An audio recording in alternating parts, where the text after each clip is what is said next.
मैंने वॉर्स पर वीडियोस तो बहुत बनाए हैं दोस्तों, लेकिन इतना पर्सनल कभी नहीं फील हुआ, क्योंकि कल सुबह तक मैं अपने परिवार के साथ दुबई में ही था और फेयरमाउंट होटल, पाम आइलैंड का वो होटल जहां पर एक एक्सप्लोजन देखा गया और आग लगी, ये होटल बस सड़क की दूसरी पार था हमारे होटल से। सुबह हम फ्लाइट कैच करने के लिए निकले, हमारी एक अर्ली मॉर्निंग की फ्लाइट थी और थैंकफुली हमारी फ्लाइट टेक ऑफ कर गई। सब कुछ नॉर्मल लग रहा था, लेकिन टेक ऑफ के करीब 2 से 3 घंटे बाद हमें पता चलता है कि फ्लाइट में अचानक से डिले आ गया है और एयर होस्टेस के द्वारा बताया जाता है कि यूएस और इजराइल ने ईरान पर हमला बोल दिया है।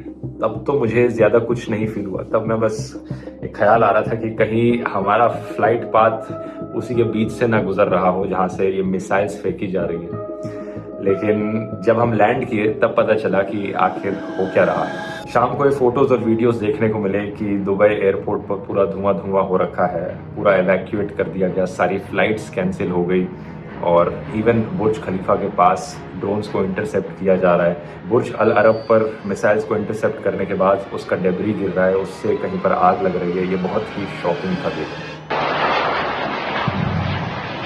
My God. स्पेशली इसलिए क्योंकि कुछ फैमिली मेंबर्स थे मेरे साथ जिनकी फ्लाइट कुछ घंटे बाद की थी और वो अपनी फ्लाइट अनफॉर्चुनेटली नहीं कैच कर पाए, उनकी फ्लाइट कैंसिल हो गई और वो अभी तक दुबई के एयरपोर्ट पर ही फंसे हुए हैं और कोई पता नहीं अब कि कब एयरपोर्ट वापस खुलेगा, आगे क्या होगा।